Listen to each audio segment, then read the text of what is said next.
Good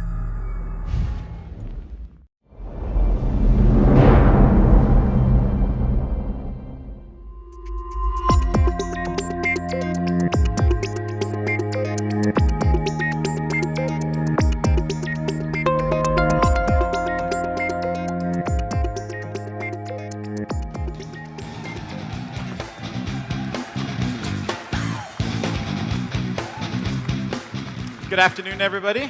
Welcome to day 2 of QuakeCon. How's everybody doing? The balls has kicked in. You guys are awake. That's good. So you are all here to see the Elder Scrolls Online, I assume. Anybody in here heard of Skyrim or played it, or one guy, two? We appreciate both of you buying the game. For those of you who don't know, obviously Skyrim is a huge success for us, 5th game in the Elder Scrolls series. You probably saw yesterday we announced the Anthology Edition, but this is a series that's got a ton of history on the PC. You know, in the sort of the recent generation, Morrowind, Oblivion, Skyrim. Elder Scrolls Online is taking the experiences that you know from those games and taking them online. Allowing you to experience all of Tamriel, not just one province at a time, and most importantly, allowing you to do it with your friends. It's a game that lets you, as all Elder Scrolls games do, play the way that you want to play. So you play by yourself, play with your buddies, go get in giant PvP battles. You can be playing as a magic casting guy and then find an awesome sword and be like, nope, I'm just using this now and I'm switching it up, and that's totally fine. You can do whatever you want, change your skills up as you play. We want it to be a game that you find your way through, which is what all of our games are really good at, exploration-based stuff. Just go and find stuff. No going to town and go talk to 7 people with, you know, little pointy things over their heads to get quests, and then you go off and do it and run back and then go back to the... We don't do any of that. So it's all about be who you want to be, go into this world and play the way that you want to play. And that's what we're here to show you today with our demo. You hopefully have had a chance to maybe stop by and play the game in our booth, but if you haven't, sometime over the next 2 days, make sure you stop by and go over there. We've got a build of the game running where you can go in and experience it yourself.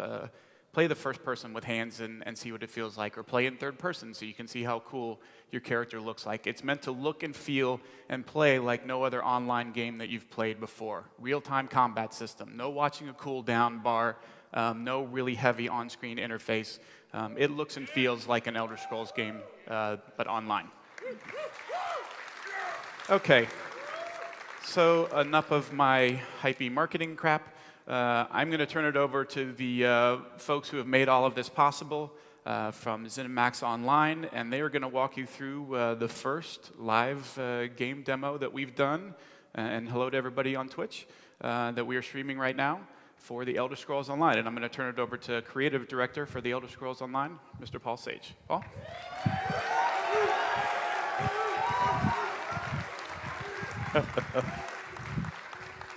Hi. Hi. More importantly than me, joining me on stage, we have a few people who are going to be going through this absolutely live demo with me. So if anything happens, that's good. It's supposed to. It's a live game. So we have Nick Conkle joining us, Rich Lambert, Gina Bruno, and Eric Bakudis. And also joining me are a lot of people watching from home, a team that has made this possible. So if you guys can just say hi to them, that would be great. All right. All right. Thank you so much. So without too much further ado, we're going to give you this look at Elder Scrolls Online, and we're going to go ahead and jump in. All right. So this is the first thing you will see when you get into the game is character creation. And Nick is going to take you through this a little bit. One of the first choices you'll make in a game that's all about choices is which alliance do you want to join. Because it is time of war right now. And the time of war is all about you fighting a battle with your friends, against people you don't know, all over the game. And now we're going to let Nick kind of show you, and hopefully I'll do a little less talking as this goes through, and you get to see more.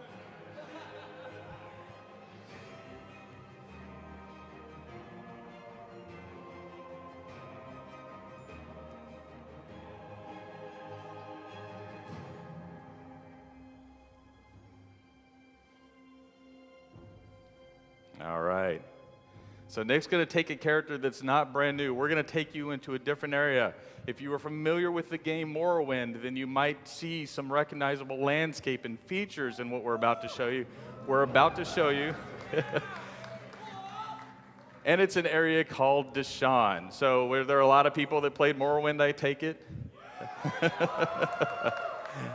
All right. So, you know, kind of the story of the alliance that's taking place here that we'll see shortly is that these alliances we have the Nords, we have the Dark Elves of the Dunmer, and we have the Argonians. And there's a lot of people who want to know, well, why are these people allied? Why would they be allied? Well, naturally they wouldn't, because they used to be natural enemies. But after such a time of war like this, or where they had it, so many invasions come into it, they were just like, okay, we're done with this. We can't stand it. We're not going to put up with it. And so they decided to form an alliance. And so you're coming into that alliance right here.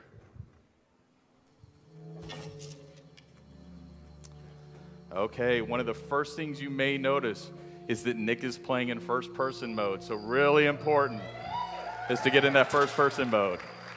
Nick can also play in third person. I promise you the third person's good. If you want that situational awareness in PvP, it's great.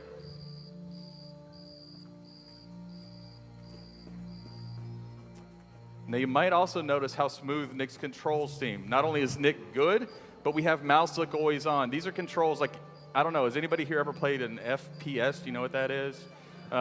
If so, the control should feel familiar to you. So Nick just presses his left mouse button to attack. He holds it down if he wants to do a heavier attack, or to block, he just hits his right mouse button.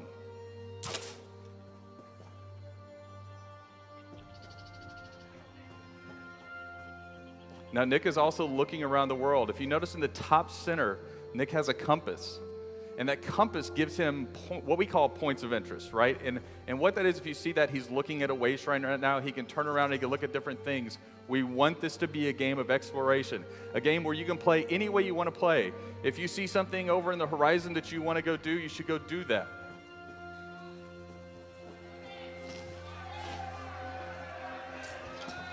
All right, there's a Gwar and a book behind a Gwar. So these books, again, encouraging this exploration. When you find books like this, it's more than just finding a book that you can read, although that's all right.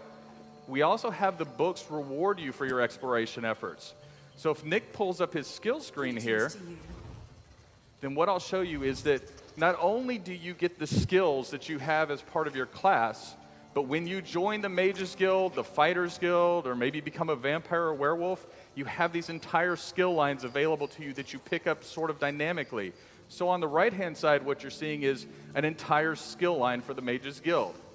On the left, you see all of the different skill lines Nick's acquired. And you can see that class, if Nick clicks on class, you have 3 different skill lines. And now what you're seeing is what we call a morph choice. So as you kind of use a skill over and over, you gain in strength with that skill. And then Nick has made a choice so you can actually take and make that skill kind of behave the way you want it to behave. And so that's just rewarding that growth again. Need to lighten your load. Justice knows no sleep. Neither does profit. When there's trouble, prices go up. That's why I'm here. Indeed, it is fully voiced. The TC pays me well to make sure there's no trouble. So do me a favor and don't start any.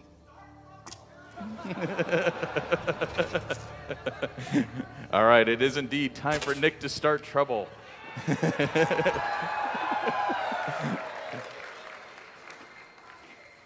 All right, Nick. So that was a little look at Deshawn. We're going to take you to another area in Morrowind, and this area is called Stone Falls. Now, what you'll notice is Nick is teleporting pretty easily here. So we think that world exploration is a huge part of the game, but not only is world exploration a part, but we want you to be able to get to where you've been quickly. So we've developed a waypoint system, or way shrines, that allow you to travel to each of the way shrines in the game that you've already discovered.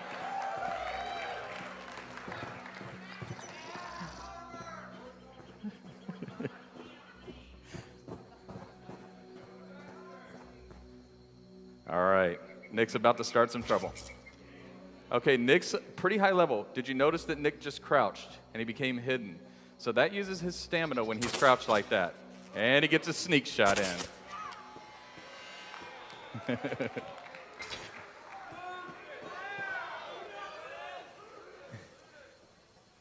And maybe you noticed that Nick changed his weapons with just the press of a button there and went to dual wield. Any character can use any weapon in this game. Your class does not affect that. You can use any armor.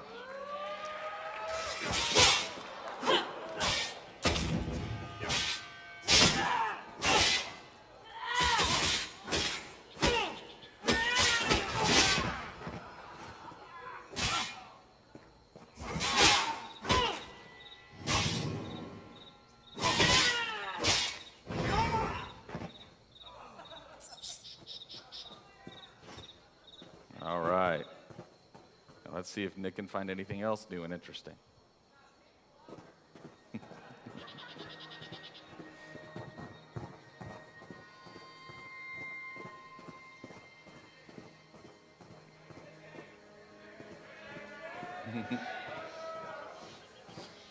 You might see a netch here or two. Anybody remember netches?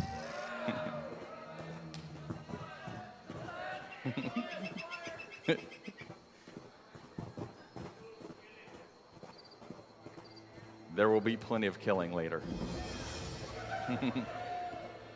We talked about discovery being a part of the game. When you discover new things, you get experience for that. You raise in power for your character.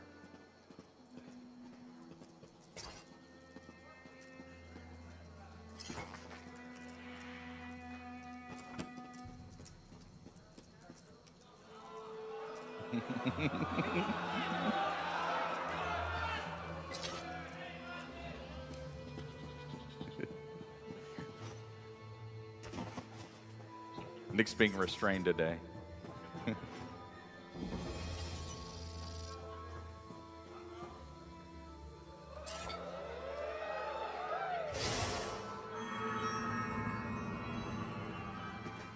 All right, and that's what we call a Mundus stone. So again, looking around the world, you'll find lots of different things. And in this case, he found something that'll give him a power that he'll keep for a long time. But you know, this game is called Elder Scrolls Online for a reason, and that's because you get to play with other people. So Nick's going to use something that we call looking for group. You might be familiar with something like this. And he's decided he wants to play with other people. And so he's going to try to find a group who's interested in doing the same thing he's going to want to do, which he wants to play a dungeon today called Fungal Grotto, which is an early level dungeon. So we'll see if he can find other people. Strangely enough, he did find other people. And here we are. Now, we talked about, as well, being able to travel to places you've already been. But what if you just want to get into the game really quickly and meet your group mates? Well, you can travel to one of your group mates or to a safe location near your group mates. And so here, Nick is traveled to a way shrine, which is the safest location near one of his group members. Because if you traveled right to them, they might be in a... To me, stranger. Indeed. A troubling situation that they couldn't get out of. So I want to put you in a safe spot.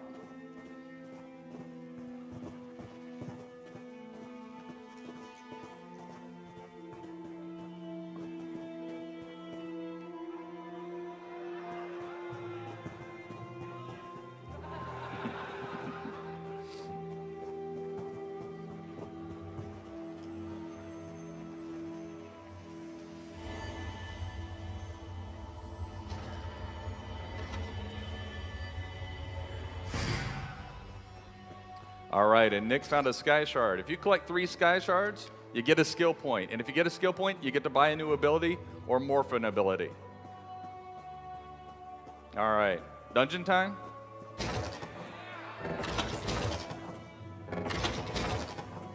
Okay, so in order for this to go a little quicker, I'm going to give you a little bit of the story here, which is there is a person in this dungeon who requests that your group help her to get to a certain location in the dungeon, but she's blocked by goblins and by what we call dreg. And so she suggested that there might be a way to kill goblins and recruit them to help you get to that location.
Now we're going to pause for a little bit right after this. So what you may have noticed is that we want you to fight multiple creatures. We don't just want you fighting one creature in a dungeon.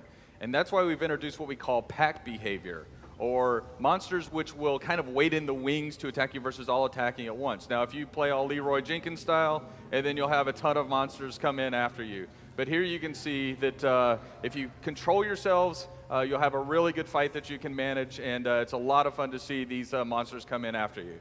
All right.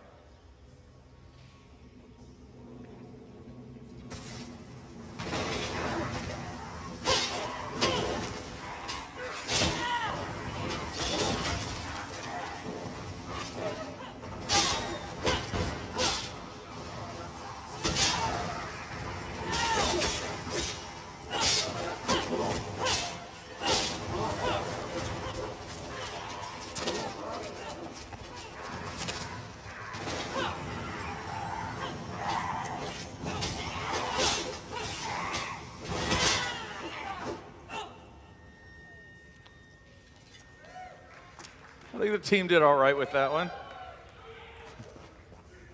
All right, and that loot is instanced to Nick, so you don't have to fight over loot when you get loot.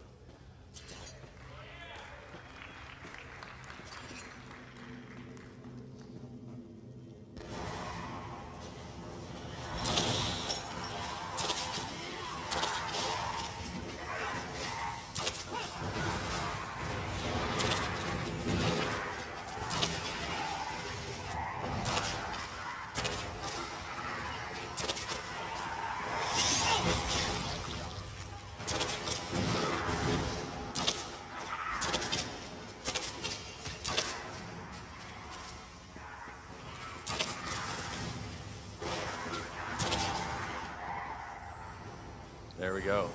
So one of the other things is Nick is playing a class called a Templar. And you'll notice that Nick has adopted the role of using a bow or ranged damage. And the whole thing here is that Nick can change his role in an instant with a weapon switch and go to close damage. But the idea is that, again, those classes are just the starting point. They're not the ending point. You play the role you want to play.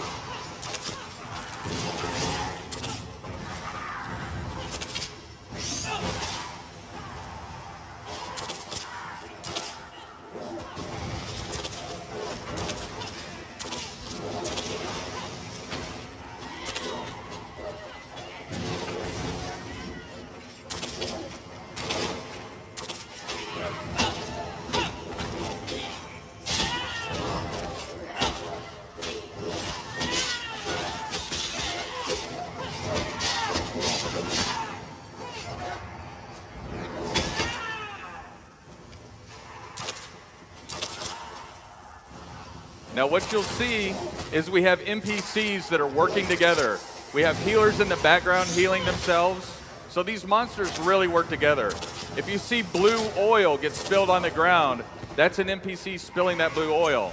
Another NPC can come up and light that on fire. And there we have some of that blue oil. So again, these monsters really work together against your party.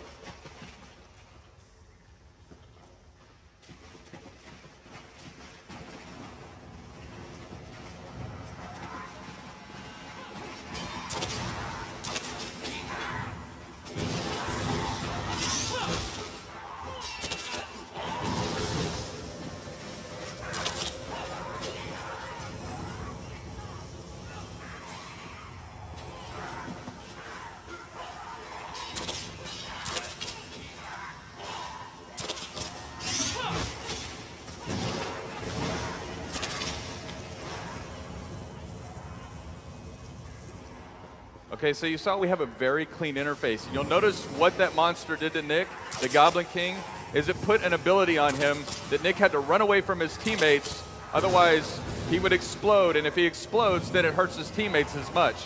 So we want to keep you active and looking in the world.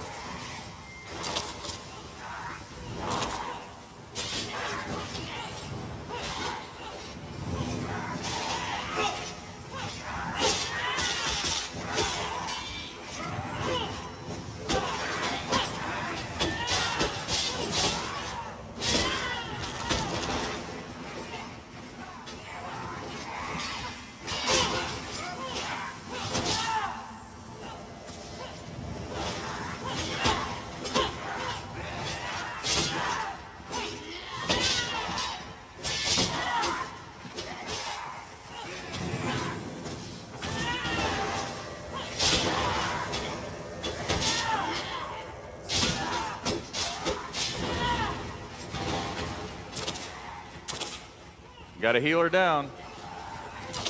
All right, but the group was able to do it.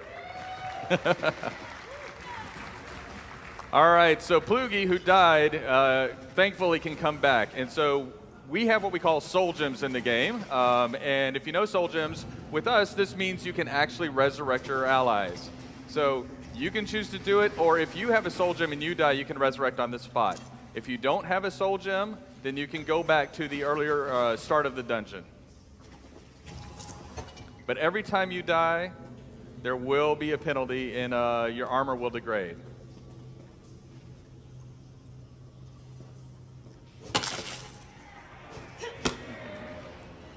All right. And now you can see the goblins are working with the group because you killed their king. All right. Goblins are pretty easy to win over like that.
And you can see the goblins are working with them now.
That's a lot of mud crabs.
All right.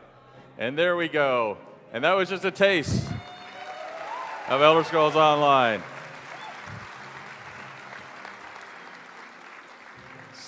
So I want to thank you guys so much for coming out and taking a look. If you haven't already, please sign up for beta. You know, I know we always throw that out there, but seriously, please sign up. Also, we are due to release in spring of 2014 on the PC and Mac, Xbox One, and PlayStation 4.